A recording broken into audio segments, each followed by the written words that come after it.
Si chiamava Vittorio Iacovacci ed aveva 30 anni, il carabiniere scelto caduto in Congo nel tentativo di proteggere l'ambasciatore italiano Voglia Luca di Attanasio, riscatto, voglia anche di lui morto rinascita, voglia di nell'attentato di un ricominciare. comando di Quindi sequestratori con questo sulla siamo strada per tornati Goma. nel po'. Rimasto ucciso anche l'autista del convoglio ONU che li stava scortando. Il militare dell'Arma, originario di Sonnino in provincia di Latina, apparteneva al 13° reggimento Friuli Venezia Giulia, dislocato a Gorizia, e si era specializzato proprio come addetto alla protezione e scorta di personale sensibile. Grande dolore, lacrime e bocche cucite in caserma in ricordo del collega scomparso. A proferire parole di cordoglio è stato invece il sindaco di Gorizia, Rodolfo Ziberna. Innanzitutto c'è la vicinanza sincera, profonda della città di Gorizia alla famiglia che in questo momento mi metto nei panni loro, di sentire squillare il telefono e dall'altra parte del telefono uno che ti dice guarda che tuo figlio è morto, una cosa che fa davvero accapponare la pelle. Iacovacci non era sposato e non aveva figli, si era arruolato nel 2016 e dopo aver frequentato la scuola allievi carabinieri di Iglesias a Cagliari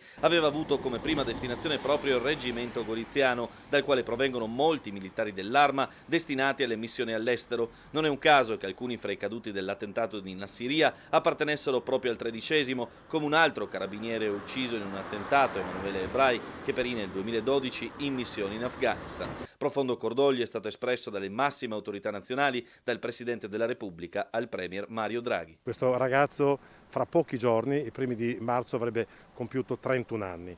Perciò, ripeto, anche quando muore una persona che ha 100 anni fa soffrire, però sapere che un ragazzo 31 anni all'inizio perciò della sua vita, della sua carriera, doveva ancora farsi la famiglia, ecco, sapere che perciò è caduto al servizio del paese, perciò è uno dei tanti eroi della nostra nazione.